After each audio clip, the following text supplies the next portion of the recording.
दोस्तों, ब्यूटीफुल हिंदी कहानी में आपका स्वागत है। आज की कहानी है गंवार हूँ पर रखैल नहीं। इस कहानी के सभी पात्र और घटनाएं काल्पनिक हैं। ये कहानी आपके मनोरंजन के लिए लिखी गई है। अगर ये कहानी आपको अच्छी लगे तो लाइक करें, शेयर करें। चैनल पर पहली बार हैं तो प्लीज़ मेरे चैनल को सब्सक्राइब करें। सुधीर हर छोटी बड़ी बात पर अंजलि को ताने देते रहता।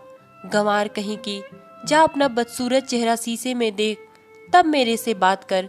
बेचारी अंजलि चाह कर भी सुधीर का जवाब नहीं देती, क्योंकि उसे पता था कि मैं हर बात पर अगर सुधीर का जवाब देने लगी तो सुधीर मेरे से लड़ने झगड़ने लगेंगे।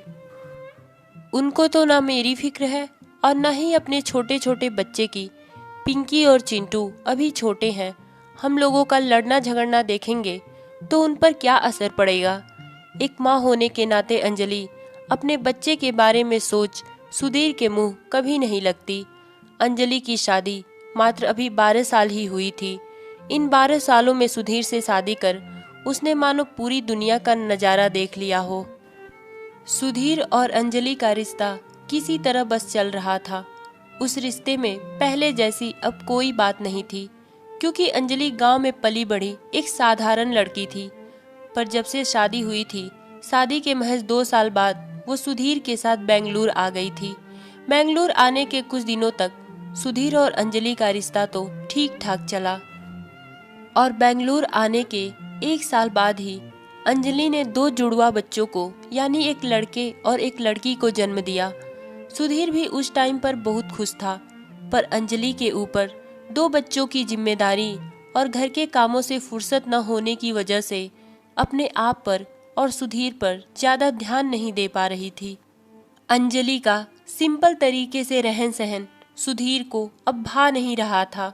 सुधीर को अंजलि में अब ढेरों कमियां नजर आने लगी थीं, क्योंकि सुधीर का अफेयर एक प्रिया नाम की लड़की से हो गया था।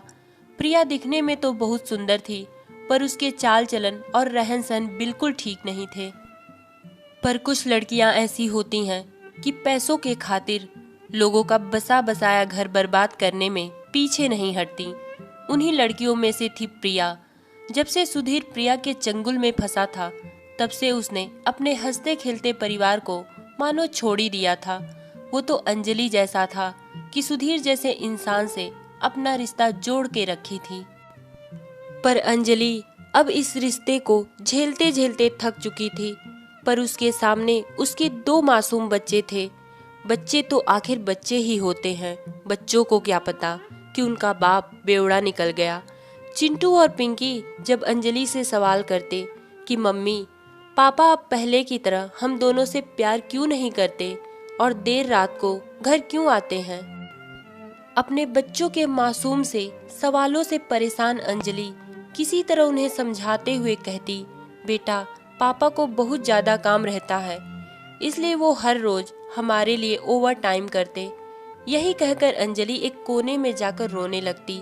हमारे समाज में शादी होने के बाद जब बच्चे होते हैं तो उन बच्चों की जिम्मेदारियां सिर्फ एक औरत पर थोप दी जाती हैं। इसी तरह कुछ दिन बीतते गए। चिंटू और पिंकी अब धीरे धीरे बड़े भी हो रहे थे। अंजलि को अब बच्चों का जवाब देना मुश्किल पड़ रहा था, क्योंकि बच्चे समझ रहे थे कि पापा मम्मा का हमेशा झगड़ा होता है, इसलिए पापा मम्मी से ढंग से बात नहीं करते। बच्चे भी अपने माँ बाप के रिश्तों के बारे में सोच मायूस रहने लगे थे। एक दिन सुधीर झगड़ते झगड़ते अंजलि पर हाथ उठा दिया और बोला, गंवार कहीं की, जब से मेरी जिंदगी में आई है मेरा जीना हराम कर दी है। अंजलि सुधीर का ऐसा बर्ताव हर रोज सहते सहते थक चुकी थी। उसने सुधीर से कहा, हाँ मैं गंवार जरूर हूँ, पर उस प्रिया की तरह रखैल नहीं, जो तुम उसके आगे पीछे दिन रात घूमते रहते हो। अंजलि के मुख से ये शब्द निकलते ही सुधीर मानो बौखला गया और वो तुरंत अपनी गाड़ी चालू किया और कहीं चला गया। सुधीर 1-2 दिन बाद घर तो लौटा, पर प्रिया के साथ शादी करके लौटा। अंजलि ये सब देखकर एकदम हक्का बक्का रह गई और रोने लगी। रोते रोते उसने सुधीर से कहा, सुधीर, तुम कैसे इंसान हो? तुम्हारे अंदर शर्म नाम की कोई चीज है कि नहीं? तुम मेरे बारे में भले ही ना सोचे होते, पर अपने दो मासूम बच्चों के बारे में तो सोच लिए होते। चिंटू और पिंकी जब तुम्हारी ये घिनौनी करतूत देखेंगे तो उनके ऊपर क्या असर पड़ेगा। सुधीर को तो मानो कुछ सुनाई ही नहीं दिया। उसने अंजलि से कहा, चल हट, हमें अंदर तो आने दे। आज हमारी और प्रिया की सुहाग रात है, चल जा इसकी तैयारी कर। इस बात पर अंजलि ने कहा, बस करो सुधीर, अब बहुत हुआ। अभी तक मैंने तुम्हारा बहुत कुछ बर्दाश्त किया, पर अब नहीं, क्योंकि अब मेरे दोनों बच्चों का सवाल है। मेरे दोनों बच्चे पापा पापा कहते रहते हैं, और जब उनका बाप किसी और औरत के साथ इसी घर में गुरछल्ले उड़ाएगा तो मेरे मासूम से बच्चों पर क्या असर पड़ेगा। या तो तुम दोनों इस घर में रहोगे, या तो मैं और मेरे दोनों बच्चे। फैसला अभी और इसी वक्त कर दो। अब मैं तुम्हारे साथ एक पल भी नहीं रह सकती। सुधीर ने अंजलि को कहा, ठीक है, तेरे को जाना है तो जा, पर मैं अपना घर क्यों छोड़ दूं। भगवान सुधीर जैसा पति किसी दुश्मन को न दें, जो अपने हवस की भूख मिटाने में अपने मासूम से बच्चों के भी बारे में नहीं सोचा। अंजलि सुधीर और प्रिया का ये घिनौना रिश्ता अब बर्दाश्त नहीं कर पा रही थी।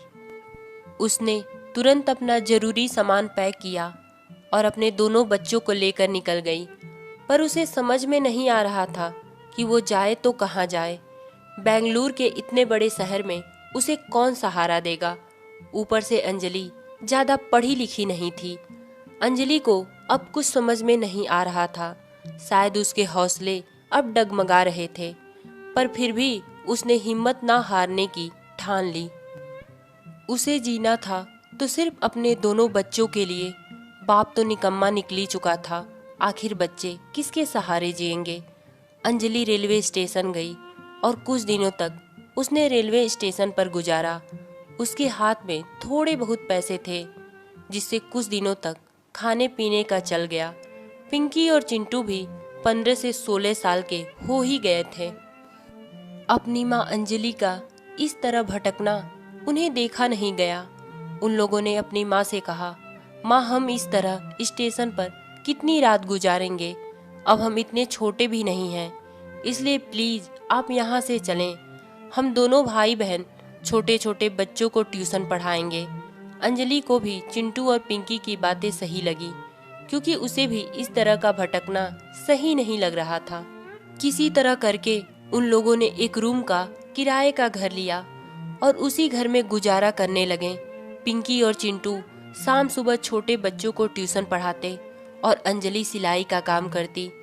इसी तरह कुछ पैसे आ जाते, जिससे घर का खर्च और चिंटू और पिंकी की पढ़ाई इधर उधर करके हो जाती। धीरे धीरे समय बीतता गया। चिंटू और पिंकी भी समय के साथ धीरे धीरे बड़े होते गए। दोनों बच्चे यानी पिंकी और चिंटू बचपन से ही अपनी माँ अंजलि के साथ स्ट्रगल कर रहे थे, पर अब शायद उनकी किस्मत बदलने वाली थी।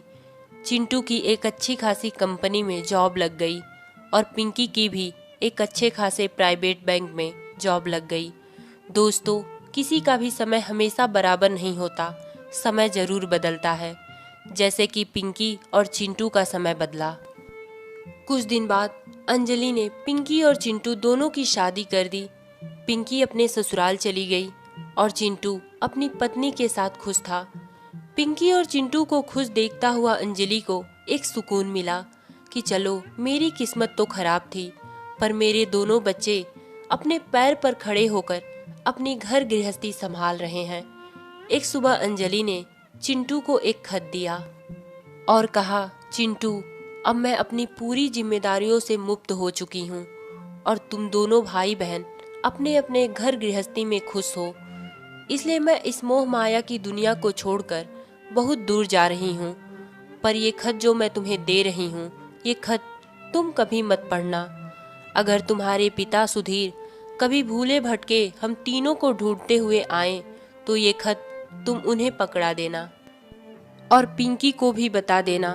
पिंकी को मैं बताकर नहीं जाऊंगी, वरना वो मुझे जाने नहीं देगी, क्योंकि एक बेटी के लिए उसका मायका उसकी माँ होती है।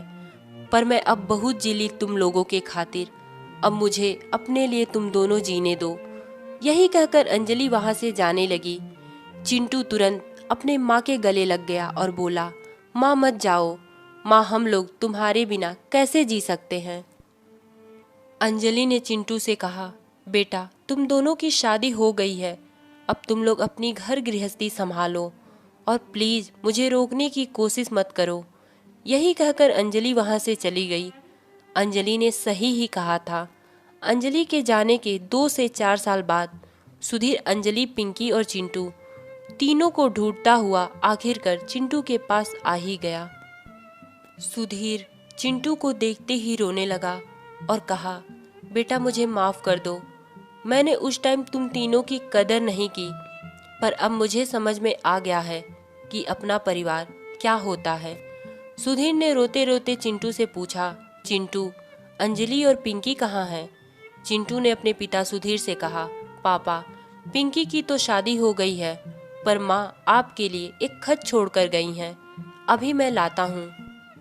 चिंटू तुरंत घर के अंदर गया और वो खत लाकर सुधीर को दे दिया। सुधीर ने जो ही वो खत पढ़ा, खत पढ़ते ही वो रोने लगा। उस खत में लिखा था, सुधीर मुझे पता था कि तुम एक ना एक दिन हमें ढूंढते हुए जरूर आओगे, पर इस जन्म में तुम मुझे अब कभी नहीं पाओगे। पर एक चीज मैं तुमसे जरूर कहना चाहूँगी कि अगर तुम्हारे दिल में मेरे लिए थोड़ी भी जगह है तो तुम मेरी खुशी के लिए बस एक काम करना। मेरे दोनों बच्चे अपनी अपनी घर गृहस्थी में खुश हैं। अगर मेरे बच्चे तुम्हारे ऊपर दया कर तुम्हें अपने घर में रखना भी चाहें तो भी तुम उनके पास मत रहना, क्योंकि मैं नहीं चाहती तुम्हारे जैसे इंसान का साया भी मेरे नाती पोतों पर पड़े। चिंटू ने अपने पिता को रोकने की बहुत कोशिश की, पर सुधीर अपना कदम पीछे करते हुए रोते रोते वहां से चला गया। तो दोस्तों, ये कहानी आपको कैसी लगी कमेंट में बताइएगा। धन्यवाद।